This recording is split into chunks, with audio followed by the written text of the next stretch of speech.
வணக்கம். நீங்க என்னைக்காவது சூப்பர் மார்க்கெட்ல ஒரு பொருள பார்த்து, அதுல ஆர்கானிக்னு போட்டிருக்கிறதாலேயே, இது நமக்கு நல்லதுதான் நினைச்சு வாங்கியிருக்கீங்களா? நாம எல்லாருமே அப்படி செஞ்சிருப்போம். ஆனா, அந்த லேபிளுக்கு பின்னால நிஜமாவே என்னதான் இருக்கு? ஆர்கானிக் அப்படிங்கிறது எப்போதுமே ஆரோக்கியமான ஒண்ணுதானா? வாங்க, இந்த விஷயத்த கொஞ்சம் தோண்டி துருவி பார்க்கலாம். இந்த கேள்விதான் விஷயத்தோட மைய புள்ளியே. ஆர்கானிக்னு சொன்னாலே நம்ம மனசுல ஏதோ ஒரு நல்ல ஆரோக்கியமான பிம்பம் உருவாகுது இல்லையா? ஆனா உண்மை என்னன்னா, அந்த ஒரே ஒரு வார்த்தை முழு கதையும் சொல்லிடாது.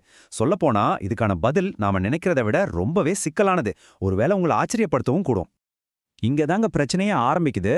இந்த ரெண்டு பொருளையும் பாருங்களேன். ஒன்னு ஆர்கானிக் சர்க்கரையால செஞ்ச மிட்டாய், இன்னொன்னு இயற்கையான ஆர்கானிக் ஆப்பிள். ரெண்டுத்துலயுமே ஆர்கானிக் லேபிள் இருக்கு. ஆனா ஒன்னு ஃபேக்டரியில செஞ்சது, இன்னொன்னு மரத்துல விளைஞ்சது. எப்படிங்க ஒரே லேபிள் இவ்ளோ வித்தியாசமான ரெண்டு பொருளுக்கு வர முடியும்? இதுதான் நாம இப்ப தீர்க்க போற புதிர். ஓகே, இந்த குழப்பத்தை எல்லாம் சரி பண்ண, நாம ஒரு டிடெக்டிவ் மாதிரி ஸ்டெப் பை ஸ்டெப்பா போக போறோம். முதல்ல ஆர்கானிக் என்ற வார்த்தை நம்மளை எப்படி ஏமாத்துதுன்னு பார்க்கலாம்.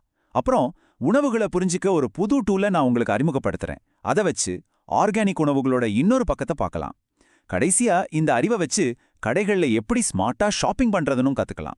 ரெடியா இருங்க. இங்க ஒரு இன்ட்ரெஸ்டிங்கான சைக்காலஜி கேம் நடக்குது. இதுக்கு பேரு ஹெல்த் ஹேலோ. அதாவது ஒரு பொருள் மேல ஆர்கானிக் அப்படின்னு ஒரு நல்ல வார்த்தையை பார்த்த உடனே நம்ம மூளை அதுல எவ்வளோ சக்கரை இருக்கு, இல்ல அது எவ்வளோ ப்ராசஸ் பண்ணிருக்காங்கங்கிற மற்ற விஷயங்களை கவனிக்காம விட்டுடும். அந்த ஒரு நல்ல வார்த்தை மற்ற எல்லா நெகட்டிவ் விஷயங்களையும் ஒரு போல்வை போட்டு மூடிடுது. இதுதான் நல்லா கேட்டுக்கோங்க. நாம எல்லாருமே புரிஞ்சுக்க வேண்டிய முக்கியமான பாயிண்ட். ஆர்கானிக் அப்படிங்கிறது ஒரு விவசாய தரம், அதாவது ஃபார்மிங் ஸ்டாண்டர்ட். அது ஒரு ஹெல்த் ஸ்டாண்டர்ட் கிடையாது. அது வயல்ல என்ன நடந்துச்சுன்னு சொல்லுமே தவிர ஃபேக்டரியில என்ன நடந்துச்சுன்னு சொல்லாது. அதனால தான் ஆர்கானிக் சோடாவா இருந்தாலும் அது சோடா தான். அப்ப எப்படிதான் லேபிளை தாண்டி ஒரு உணவோட உண்மையான முகத்தை பார்க்கறது? அதுக்கு ஒரு சூப்பரான டூல் இருக்குங்க. அதுதான் நோவா கட்டமைப்பு. இது உணவுகளை ஆர்கானிக்னாலோ நேச்சுரல்னாலோ பார்க்காம அது எவ்வளோ தூரம் ஃபேக்டரியில மாத்தப்பட்டிருக்குன்றத வச்சு பிரிக்குது. நோவா உணவுகளை 4 சிம்பிள் குரூப்பா பிரிக்குது.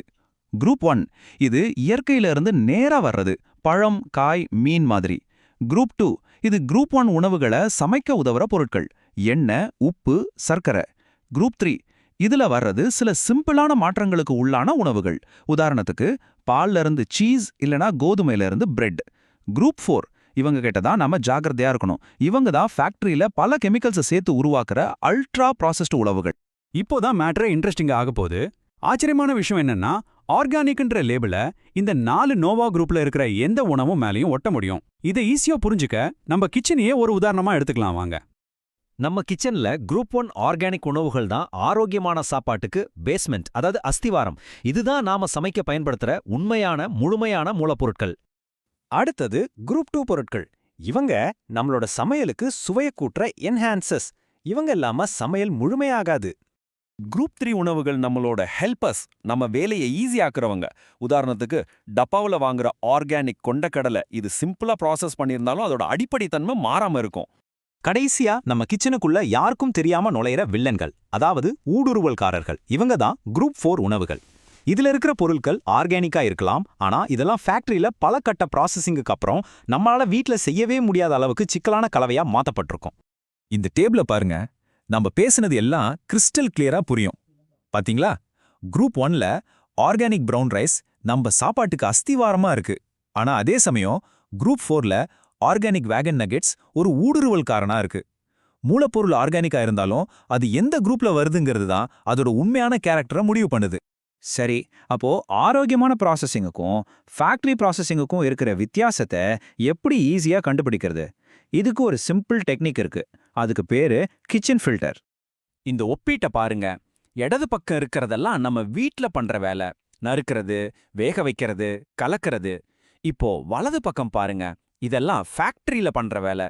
அடுத்த தடவை ஒரு பொருளை வாங்குறப்போ உங்களை நீங்களே இப்படி கேட்டுக்கோங்க, இதில் இருக்கிற மூலப்பொருட்களை வச்சு இந்த பொருளை என்னால என் கிச்சன்ல செய்ய முடியுமா? உங்க பதில் முடியாதுன்னா அது பெரும்பாலும் குரூப் 4 சேர்ந்த ஒரு ஊடுருவல்காரனா இருக்க நிறைய சான்ஸ் இருக்கு. இந்த ஒரு லைன் போதும் முழு விஷயத்தையும் புரிஞ்சுக்க. ஒரு ஆர்கானிக் குக்கீல இருக்கிற பொருட்கள் ஆர்கானிக்கா இருந்தாலும் சரி, அதுல சேர்க்கிற சோயா லெசித்தின், பாம் ஆயில் மாதிரி விஷயங்கள் அதை ஒரு குரூப் 4 உணவா தான் வச்சிருக்கோம்.